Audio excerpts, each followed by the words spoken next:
اور کفالہ کا مفہوم میں نے آپ کو بتایا کہ اگر کوئی شخص کسی کا کوئی اس کے اوپر ذمہ داری ہوتی ہے، جیسے اس نے قرض لیا ہوا ہے کسی کا، تو دوسرا شخص اس کی اس ذمہ داری کی ادائیگی کا ضامن بن جاتا ہے، اس کو کفالہ کہتے ہیں۔ جیسے میں کسی مقروض دوست کے بارے میں قرض خواہ سے کہوں کہ تم اس سے لے سکتے ہو، مطالبہ کرتے رہو، لیکن اگر یہ نہیں دے گا تو میں اس کا ذمہ دار ہوں، تو پھر اس کے لیے جائز ہے کہ اس سے مطالبہ کرے مجھ سے۔ اگر مجھ سے قرضہ حاصل ہو جاتا ہے تو پھر وہ ٹھیک ہے، پھر میں جانوں اور وہ مقروض جانے، اس کو کفالہ کہتے ہیں۔ اس میں ایک حدیث تھی 2291 نمبر حدیث پاک، طویل حدیث تھی، حضرت ابو ہریرہ رضی اللہ تعالی عنہ اس کے راوی تھے کہ نبی کریم صلی اللہ علیہ وسلم نے فرمایا کہ بنی اسرائیل میں دو شخص تھے، ایک نے دوسرے سے قرض مانگا،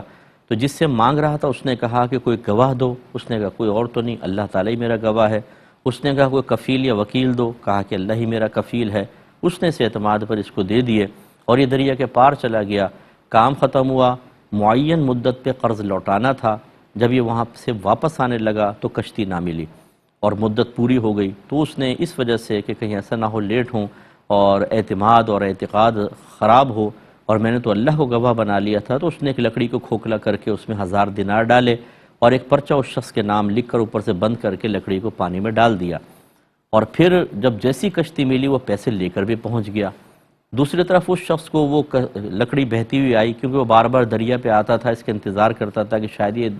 دوسری طرف سے آ جائے، لیکن وہ آتا ہی نہیں تھا، تو لکڑی نظر آئی، وہ اٹھا کر لے آیا کہ چلو اس کو جلانے وغیرہ کے کام آئے گی۔ گھر لا کے کھولا تو اس میں سے 1000 دینار اور پرچہ بھی نکلا، اور رقم اس تک گویا کہ پہنچ گئی۔ ادھر یہ شخص جو تھا اس کو کشتی مل گئی ہے، 1000 دینار لے کر اسے گھر پہنچا اور دے دیے کہ یہ لیجئے یہ آپ کا پیسہ۔ تو اس نے پھر کہا کہ کیا تم نے ایسی کوئی لکڑی بھیجی تھی؟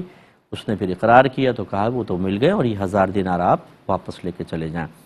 اس پر تبصرہ چل رہا تھا، تو یہاں تک ہم پہنچے تھے تبصرہ کرتے ہوئے کہ اللہ تبارک و تعالیٰ پر بھروسہ کرنا بہت اچھی چیز ہے، لیکن اس توکل اور بھروسے کی حقیقت کو سمجھنا اور پھر اپنے اعتقاد کو مضبوط رکھنا انتہائی ضروری ہوتا ہے۔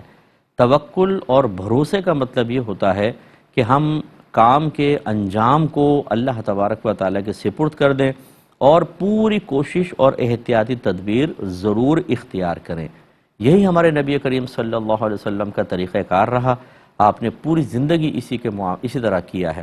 ایسا نہیں ہوا کہ اگر آپ نے ہجرت فرمائی تو آپ سب کے سامنے دن دہاڑے نکلے، ایسا نہیں، آپ نے ایک ایسے وقت کا انتخاب کیا جب اکثر کفار سو رہے ہوں اور آپ محتاط طریقے سے باہر نکلے، غار ثور میں آپ نے پناہ لی ہے۔ اسی طریقے سے جب مدینہ منورہ آئے تو صحابہ کرام کے مابین آپس میں بھائی چارہ قائم کیا، آدھا مال انصار صحابہ کا ہر مہاجر بھائی کو دلوایا ہے۔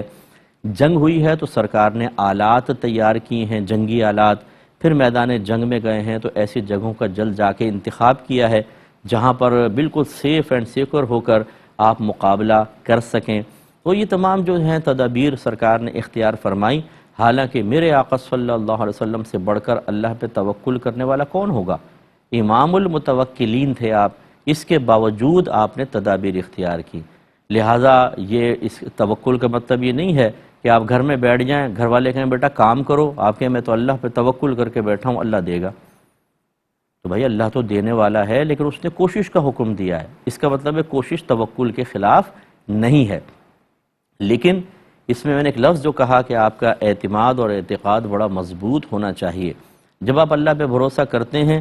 تو اس کا مطلب یہ نہیں ہے کہ اس کا رزلٹ آپ کی مرضی کے مطابق ہی نکلے گا۔ آپ نے اللہ پہ بھروسہ کر کے کام کیا تھا، بعض اوقات رزلٹ مخالف بھی نکل آتا ہے۔ ایسی صورت میں ہمیں اللہ تبارک و تعالیٰ کی رضا پر راضی رہنا چاہیے۔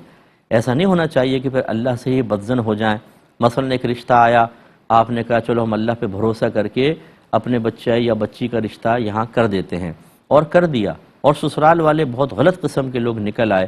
تو اب لوگوں کا ہم نے دیکھا ہے کہ اعتماد اور اعتقاد 2 منٹ میں ڈاواڈول ہو جاتا ہے، اور وہ کہتے ہیں، شکوہ کرتے ہوئے نظر آتے ہیں کہ اللہ تعالیٰ ہم نے تو تجھ پہ توکل اور بھروسہ کر کے نکاح کر دیا تھا، یہ ہمارے ساتھ کیا ہوا؟ تو یہ کس نے کہا؟ یہ میں نے پچھلے پروگرام میں بھی آپ کو سوال عرض کیا تھا کہ کس نے کہا کہ اگر آپ اللہ پہ بھروسہ کر کے کوئی کام کریں گے تو اللہ تعالیٰ آپ کی مرضی کے مطابق رزلٹ ضرور دے گا؟ ایسا نہیں ہوتا ہے۔ یہی تو پھر ایک بندے کا امتحان ہے کہ وہ اللہ کو ہر کام کرتے ہوئے اللہ پہ بھروسہ اور توکل بھی کرتا ہے، لیکن نتیجے کے سلسلے میں وہ اتنا ذہن بنا کر رکھتا ہے کہ اگر موافق نکل آیا اللہ کا کرم نوازی ہے، اگر رزلٹ میری مرضی کے خلاف نکل آیا تب بھی میں اپنے اللہ کی رضا پر راضی ہوں اور مجھے اس میں کوئی مسئلہ نہیں ہے، تو پھر وہ ایک مضبوط انسان کہلائے گا اور صحیح اعتقاد والا۔